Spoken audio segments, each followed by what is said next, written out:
থাকতেন তাহলে তিনি কোন এআই টুলগুলো ব্যবহার করতেন? তো আজকের ভিডিওতে আমরা এই কোশ্চেনের অ্যান্সারটা খোঁজার চেষ্টা করব। তো যেভাবে সেই কাজ, প্রথমে চলে আসলাম চ্যাটজিপিটিতে এবং চ্যাটজিপিটিকে জিজ্ঞাসা করে বসলাম যে রবীন্দ্রনাথ যদি এই যুগে থাকতেন দেন তিনি কোন এআই টুলগুলো ব্যবহার করতেন। তো ফ্র্যাকশন অফ সেকেন্ডে এআই টুল আমাকে যে রিপ্লাইটা দিল সেটা হচ্ছে তিনি হয়তো কিছু মিউজিক টুল ব্যবহার করতেন, যেমন মিউজিক মিউজ বা সোনো, তার লিরিক্সগুলো তৈরি বা লিরিক্সগুলোকে সঙ্গে কনভার্ট করার একটা ভিজুয়ালাইজেশনের জন্য। দেন যেহেতু চ্যাটজিপিটিকে এই কোশ্চেনটা করছি, তো কিছুটা বায়াসড হয়ে চ্যাটজিপিটি নিজে বলেছে যে হয়তো চ্যাটজিপিটি বা ব্যবহার করতেন।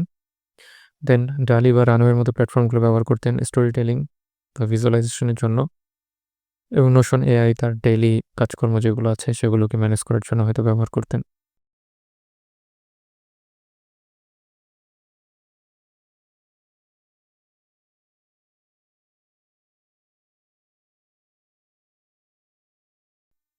রবীন্দ্রনাথ কোনটা ব্যবহার করতেন সেটা আমরা ভিডিওর একদম শেষের দিকে ডিসকভার করার চেষ্টা করব।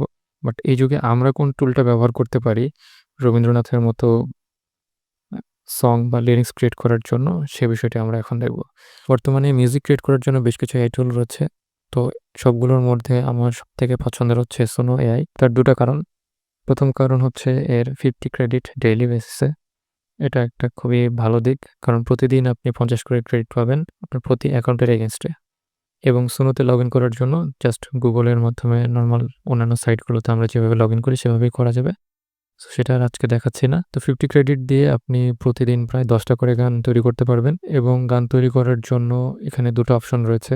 তো যারা একটু ক্রিয়েটিভ তারা নিজেরা এখানে লিরিক্স ক্রিয়েট করে ক্রিয়েট বাটনে ক্লিক করলেই সং তৈরি হয়ে যাবে, এবং যারা আমার মতো আমজনতা রয়েছেন তারা এখানে এসে একটা প্রম্পট লিখে দিলে সেই প্রম্পটের এগেনস্টে লিরিক্স তৈরি করে একটা সং ক্রিয়েট করে দেবে বা একটা মিউজিক ক্রিয়েট করে দেবে। এই প্রম্পটটা তৈরি করার জন্য আপনি চ্যাটজিপিটি ব্যবহার করতে পারেন। যেমন আমি চ্যাটজিপিটি ব্যবহার করে একটা লিরিক্স তৈরি করেছিলাম, এবং সেই লিরিক্সের জন্য আমাকে এই সুনো এআই একটা গানও তৈরি করে দিয়েছে, প্রেমের কবিতা। তো যখন সংটা তৈরি হয়ে যাবে বা মিউজিকটা তৈরি হয়ে যাবে, তখন সে মিউজিকের এখানে যে থ্রি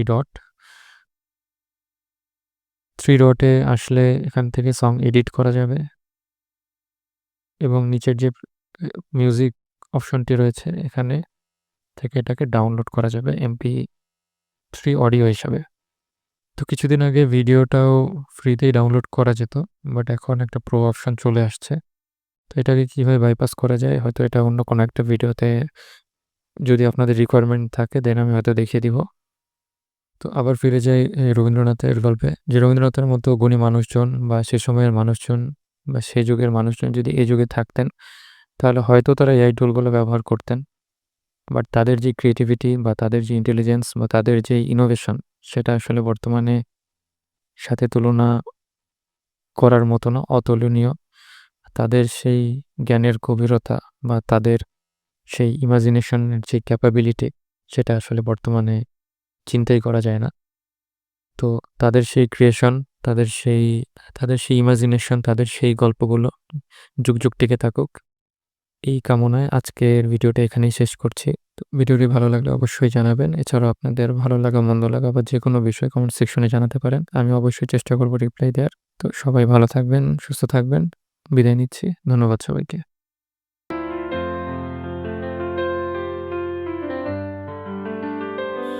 তোমার চোখের সোহালি আলো 영어이던 꿀이 딸리는 또말 그대를 어볼서 멀마셔 아까쯤이다 일자비처럼 쇼케르노 요바이 똥똥나게 তোমায় ছোঁয়াইতে আমার বুক নেতারা তোমার হাসিতে রাখরে শব্দতে ধরাবা ছবি তুগে ঘরে